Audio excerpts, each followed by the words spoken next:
ശ്രീ പഴകുളം മധു, ഇപ്പം റാന്നിയിലെ സാഹചര്യം കുറച്ച് ആശങ്കപ്പെടുത്തുന്നതാണല്ലോ.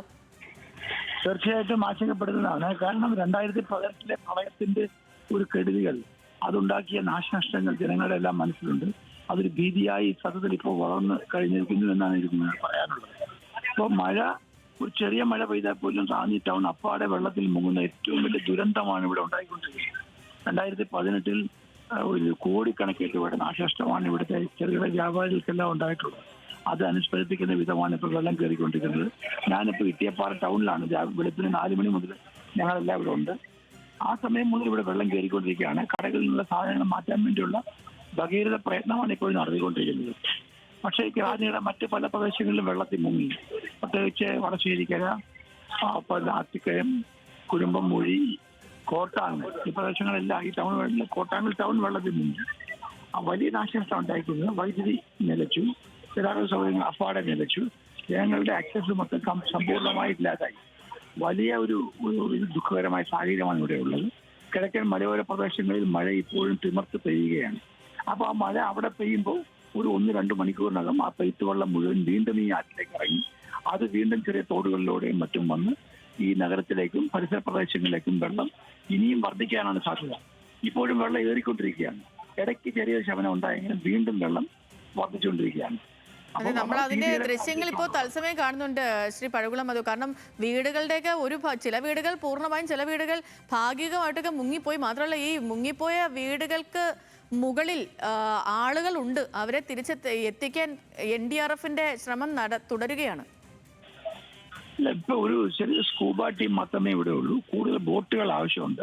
പല പ്രദേശങ്ങളിൽ നിന്നും ആൾക്കാർ ഭയവിഹ്വലരായി രക്ഷാപ്രവർത്തനത്തിന്റെ ആ സഹായം തേടി വിളിക്കുന്നുണ്ട്. അവിടേക്കൊക്കെ ബോട്ടുകൾ എത്തണം. ബോട്ടുകൾ പരമാവധി ഉടനെ എത്തുമെന്നാണ് പ്രതീക്ഷിക്കുന്നത്. മറ്റ് ജില്ലകളിലേക്ക് ബോട്ടുകളുടെ സേവനം ലഭ്യമാക്കാൻ വേണ്ടി ജില്ലാ കളക്ടർ ബന്ധപ്പെട്ടിട്ടുണ്ട്. അത് ഉടനെ എത്തിച്ചേരുമെന്നാണ് ഞങ്ങൾ പ്രതീക്ഷിക്കുന്നത്. മഴയൊന്ന് ശമിച്ചാൽ, ഇപ്പൊ ഈ പെയ്തിരിക്കുന്ന മഴ ഇത് കുറച്ച് അപ്രതീക്ഷിതമായിരുന്നു. ഇത്രയും മഴ പെയ്യുമെന്ന് കരുതിയിരുന്നില്ലേ? മുന്നറിയിപ്പുണ്ടായിരുന്നു, പക്ഷെ ഇത്ര ഭീതികരമായിട്ടുണ്ടായിട്ടില്ല. എന്താ പ്രശ്നം അറിയാമോ?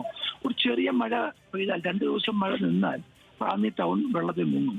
അതിന്റെ പ്രധാനപ്പെട്ട കാരണം നമ്മുടെ ഈ പമ്പയാർ ഉൾപ്പെടെയുള്ള ആറുകളിലും തോടുകളിലും ഒക്കെ മണലും എക്കലും അടിഞ്ഞ് ഈ വെള്ളത്തെ വെള്ളത്തെ ഉൾക്കൊള്ളാൻ ഉള്ള നദിയുടെ സ്വാഭാവികമായ പരിധി അത് മൊത്തം ഈ മണ്ണും എക്കലും എടുത്തുകൊണ്ട് പോയിരിക്കുകയാണ്. അതുകൊണ്ട് അത് കംപ്ലീറ്റ് ആയിട്ട് നീക്കം ചെയ്യണമെന്നുള്ളതാണ് ഈ നാട്ടുകാരുടെ പ്രധാനപ്പെട്ട ആവശ്യം. ചെറിയ മഴ പെയ്താലും വെള്ളപ്പൊക്കം ഉണ്ടാകുന്നത് ഒഴിവാക്കാൻ വേണ്ടി ഈ പമ്പയാറിലെയും ഡാമുകളിലെയും മണല് നീക്കം ചെയ്യണം. അടിയന്തരമായി സർക്കാർ അതിനുവേണ്ടി ശക്തമായ നടപടി സ്വീകരിക്കണം. അതിന് പരിസ്ഥിതി പഠനത്തിന് വേണ്ടിയാണ് ഇപ്പോൾ ഗവൺമെന്റ് നിന്നിരിക്കുന്നത്. ആ പരിസ്ഥിതി പഠന റിപ്പോർട്ട് വളരെ വേഗത്തിലാക്കി, വളരെ വേഗം യുദ്ധകാലടിസ്ഥാനത്തിൽ ഈ മണൽ നീക്കം ചെയ്യണം. അതാണ്, ആ മണൽ നീക്കം ചെയ്താൽ ഇന്നുണ്ടായിരിക്കുന്ന ഈ അപകടം അതിന് പകുതിയായി നമുക്ക് കുറയ്ക്കാൻ സാധിക്കുന്നതാണ്. MLA ഇപ്പം ഈ കൂടുതൽ ബോട്ടുകളൊക്കെ വേണമെന്നൊരു ആവശ്യം അങ്ങ് ഉന്നയിച്ചിട്ടുണ്ടോ ഈ രക്ഷാപ്രവർത്തനത്തിന് വേണ്ടി? അധികാരികളോടെല്ലാം ഇത് ആവശ്യപ്പെട്ടിട്ടുണ്ട്. കൂടുതൽ ബോട്ടുകൾ ഇവിടേക്ക് വരണം. ബോട്ടുകൾ ആവശ്യമാണ്. മഴ കിഴക്കൻ മലയോര ഭാഗത്ത് മഴ തുടർന്നാൽ റാന്നിയിൽ ഇനിയും വെള്ളം കൂടും. ആ സമയത്ത് ഇനിയും മുങ്ങാത്ത പ്രദേശങ്ങൾ കൂടി മുങ്ങും. എവിടെയുള്ള ഏത് പ്രദേശത്താ ഉള്ളത്? അങ്ങ് റാന്നി ഇട്ടിയപ്പാറ ടൗണിലാണ് ഞാൻ ഉള്ളത്. ഇവിടെയാണ് ഏറ്റവും കൂടുതൽ വെള്ളമുള്ളത്. അവിടെയാണ് ഞാൻ നിൽക്കുന്നത്. ശരി ശ്രീ പഴകുളം മധു, ഞങ്ങൾക്കിപ്പം ടെലിഫോൺ ലൈനിൽ ജോയിൻ ചെയ്തതിന്